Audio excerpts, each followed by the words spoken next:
Well, my plans for filming have changed a little bit today. It has been coming down really hard. Wind and rain. We have flood watches all over the valley, and I know I've gone out and filmed in the rain before, but this is a little bit different. I don't want to get stuck anywhere. I don't want to get sick. I can't get sick. So I'm going to adapt, as I usually do. Now, for those of you who are following me on Facebook, you know that for the month of January, my creature features will be combining animals with history, and the history of interaction between mankind and the natural world. And on a dark and kind of creepy day like today, I figured I'd bring out a little tidbit of history that's not very well known to a lot of people, and that is the tale of the Tsavo man-eaters. The year is 1898, and the British Empire has employed military engineer Colonel John Henry Patterson to construct a bridge over the River Tsavo in what we now know as Kenya, at the time British East Africa. Now, why was this important? Because this was during the time in human history where empire building was happening. The British and the Germans and the French were all busy carving up various parts of the world, Africa in particular.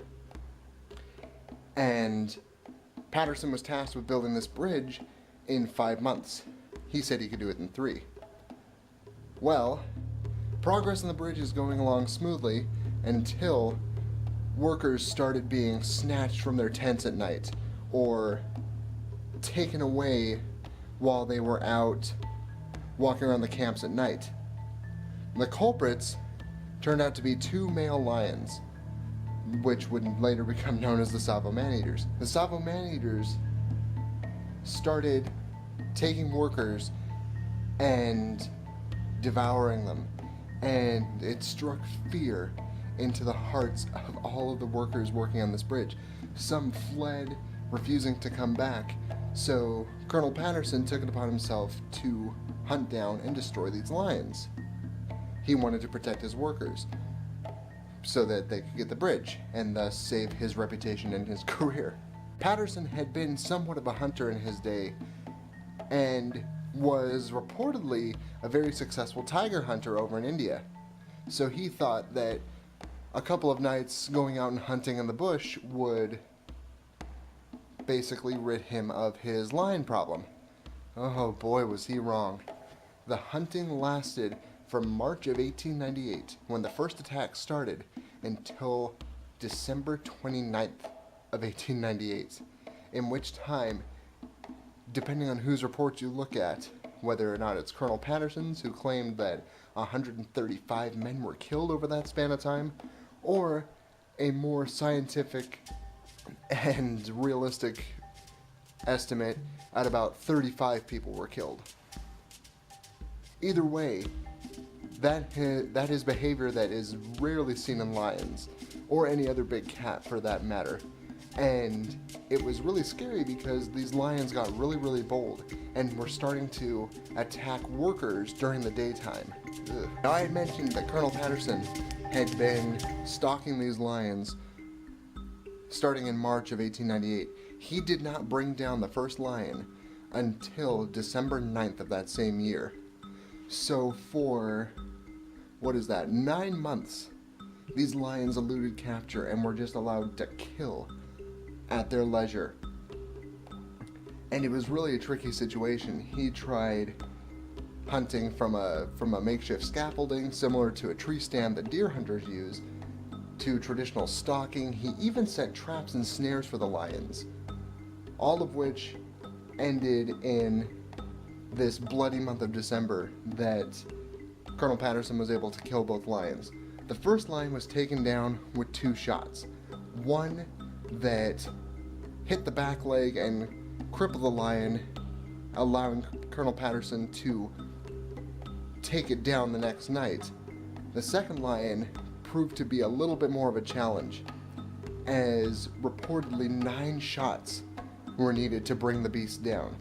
And according to Colonel Patterson, the lion was killed as it was climbing a tree, still gnawing on a tree branch, trying to reach the mighty hunter. So, albeit late, the bridge was finished in February of 1899, and Colonel Patterson was hailed as not only an engineering marvel, but as this great hunter that took down the Tsavo man-eaters. Now, there are a couple of theories as to why these lions went rogue and started killing railroad workers. One is that there was an outbreak of cattle plague that decimated populations of the lion's natural prey, zebras, wildebeest, antelope, and so the lions had to find a new source of prey. And humans are a pretty darn easy source of prey for a large, big cat.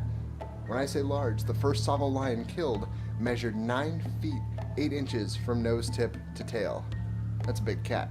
Another theory claims that because most of the railroad workers were Indians and practiced Hinduism, they practiced funeral pyres, and the partial remains of human bodies invited the lions to start scavenging and gave them a taste for human flesh. Another theory states that because one of the lions, the first one killed, had a broken canine tooth, it made it more difficult for this lion to hunt regular prey. So they made the easier transition from hunting zebras and wildebeests to hunting poor old us. But according to local shaman or witch doctors, these lions were not lions at all, but they were the reincarnations of ancient warriors that were bent on keeping the white man from owning the world. Either way, Colonel Patterson killed the lions and completed his bridge, and after returning home to England, he took the lions back with him, and they stayed in his parlor as very handsome throw rugs for about 25 years, after which point he sold the skins and the skulls to the Field Museum in Chicago for a sum of $5,000. When the skins arrived at the Field Museum, they were in very, very bad condition. You know, from having chairs put on them and being stepped on, and probably having heels dug into them by Colonel Patterson every time he walked over them. But the skins were repaired, and the lions were mounted and made part of a taxidermy display. And to this day, you can go and see the Tsavo man-eaters in the flesh. Well, in the fur. Skin and fur. Taxidermy. Well, everyone, thanks for joining me on this very special Furs, Feathers, and Fangs creature feature, and thank you for bearing with me while I adapt my filming surroundings to the weather that's going on outside.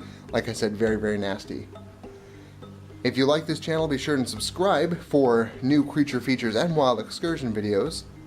Be sure to follow us on Facebook as well at facebook.com/Furs, Feathers, Fangs. No and mark in that one. I don't know why it wouldn't let me put that as the URL. Furs, Feathers, Fangs.